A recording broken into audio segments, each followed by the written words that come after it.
At a family dinner, she declared, "My ex will always be part of my life. If you don't like that, don't marry me." Everyone stared at me. I just said, okay. By the next week, invitations were canceled, and she realized the marriage was too...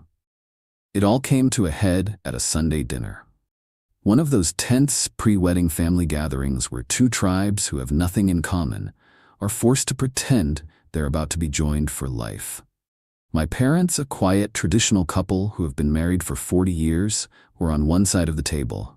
On the other side were my fiancée, Clara's parents, a pair of retired therapists who spoke in a language of pop psychology and believed every boundary was a suggestion. And in the middle of it all was Leo. Leo was Clara's ex-boyfriend, but to hear her and her family tell it, he was more like a spiritual brother, an essential part of her personal ecosystem. He was at every holiday, every birthday, every dinner. He had a key to her parents' house. He was the constant smug ghost at the feast of our relationship. I'd made my feelings about him clear from the beginning. I'm not a jealous man, but I believe in boundaries. I believe a past relationship should be in the past, not sitting at your dinner table making inside jokes with your future wife. My objections were always met with the same condescending lecture from Clara and her parents about my possessive masculine tendencies and my inability to embrace a more fluid, modern concept of family. They treated my traditional values like a charming but ultimately primitive character flaw. I went along with it, not because I was a simp, but because I was playing the long game. I wanted to see how far she would push it. I needed to know if the foundation we were building on was solid rock or just sand. The topic of the wedding seating chart came up over dessert. My mother, a woman who speaks her mind with a quiet but firm dignity, had a simple question. "Clara, dear," she began, looking at the draft of the chart. "I see you have Leo seated at the main family table, next to your aunt. I was just wondering if that was the best place for him. Perhaps one of the friends' tables would be more appropriate?" The air in the room instantly went from chilly to arctic. Clara's mother put her fork down with a clatter. Clara herself flushed a deep, angry red. "My mother is just concerned about optics, Clara," I said, stepping in before she could explode. "Having your ex-boyfriend at the family table might send a confusing message to our guests." Clara turned on me, her eyes flashing. "A confusing message? The only confusing message here is that you and your parents are still living in the 1950s. Leo is my best friend. He is family. He was a part of my life long before you were, and he will be a part of my life long after. Well, he will always be a part of my life." Her father chimed in then, his voice dripping with condescension. "Ben, we've talked about this.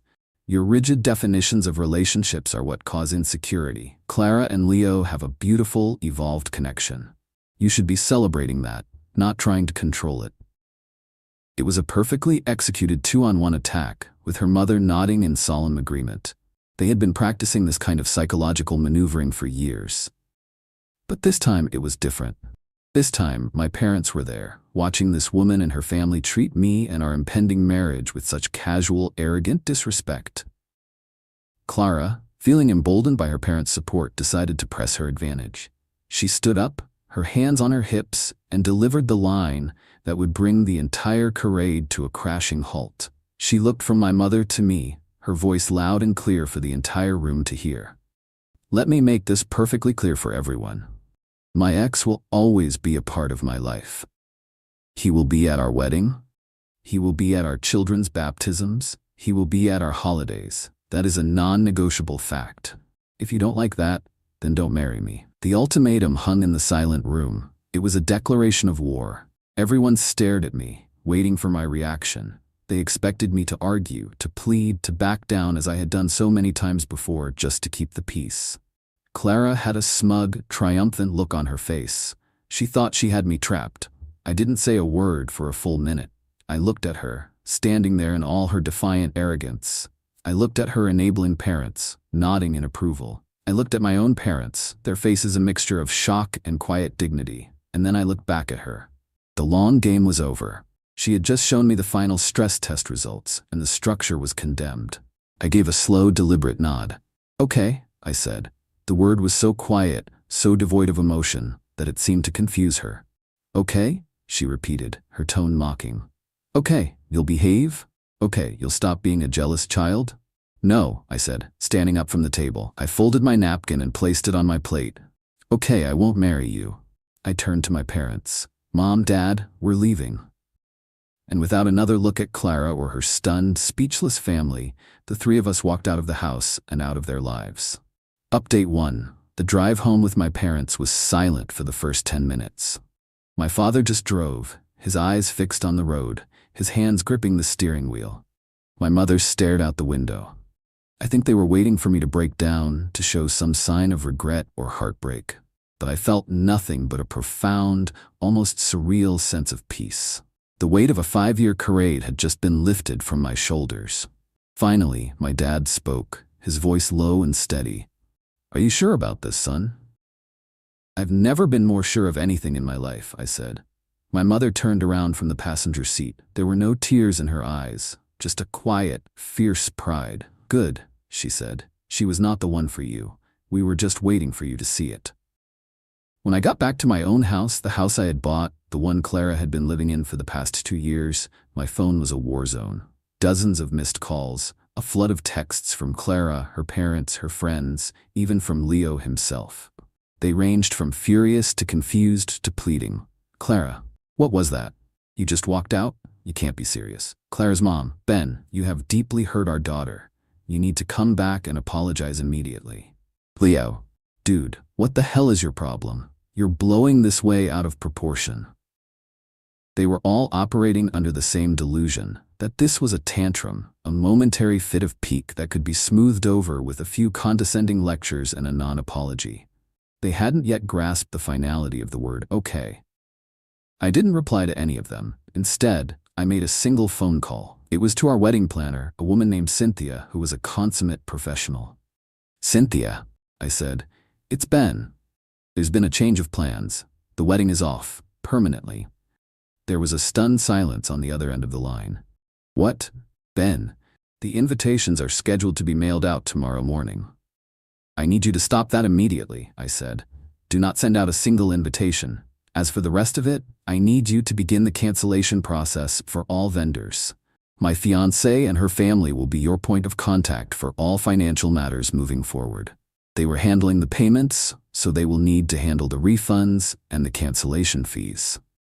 This was a crucial part of my strategy. I hadn't paid for the wedding. Her father had, a fact he had made sure everyone was aware of. Now the financial burden of unwinding a massive 6-figure event was his problem, not mine. The next morning the real shockwave hit. Cynthia, doing her job with ruthless efficiency, began making the calls. The first one, of course, was to Clara's parents. I would have paid $1,000 to be a fly on the wall for that conversation. The caterer, the florist, the band, the venue, each call was another nail in the coffin of their grand social event. Another massive, non-refundable deposit lost. Clara's father called me, his voice a strangled roar. What have you done? Do you know how much money we are losing? You can't just do this. I didn't do anything, I said, my voice calm. I just accepted your daughter's terms. She gave me an ultimatum. Accept her ex-boyfriend as a permanent fixture in our marriage, or don't marry her. I chose the latter. I respected her boundary. The consequences of that choice are now yours to manage. He started sputtering about lawyers and lawsuits and breach of promise. Breach of promise? I laughed, a cold, empty sound. You were there, Richard. You heard her. You have a dozen witnesses who heard her deliver an ultimatum at a family dinner. She made the continuation of our marriage conditional, and I simply declined the conditions. There is no lawsuit. There is only the bill for a party you are no longer hosting. I hung up. The next person to appear was Clara herself. She showed up at my house that afternoon, using her key to let herself in. She found me in the living room, surrounded by empty boxes. I was packing her things. What are you doing? She shrieked, her face a mask of disbelief. I'm helping you move, I said, not even looking up. You're going to need to find a new place to live. You can't kick me out. I live here. No, Clara, I said, finally standing up to face her. You have been staying here. This is my house. My name is on the deed, and your invitation has been revoked. I'll be changing the locks tomorrow. I suggest you arrange for your parents to come and pick up your belongings. She finally broke down. the arrogant, confident facade crumbling to reveal the terrified, entitled child underneath. She cried. She begged. She pleaded. She said she didn't mean it, that it was just a stupid thing to say, that she loved me. I just stood there, unmoved. The time for that, Clara, was when my mother was at your dinner table, being treated with disrespect. The time for that was before you made your ex-boyfriend a condition of our marriage. You made your choice. Now I'm making mine. Update 2. The 30 days that followed were a slow, brutal education for Clara in the concept of consequences. She and her family had lived their entire lives in a soft, padded world of second chances and consequence-free choices, a world cushioned by their money and their shared delusion of intellectual superiority. That world was now gone. The first lesson was financial. Her father, after a week of threats and bluster, finally realized I was not going to contribute a single cent to the financial disaster of the canceled wedding. The final bill for the lost deposits and cancellation fees, I heard, was close to $100,000. It was a staggering blow, even for them. The second lesson was social.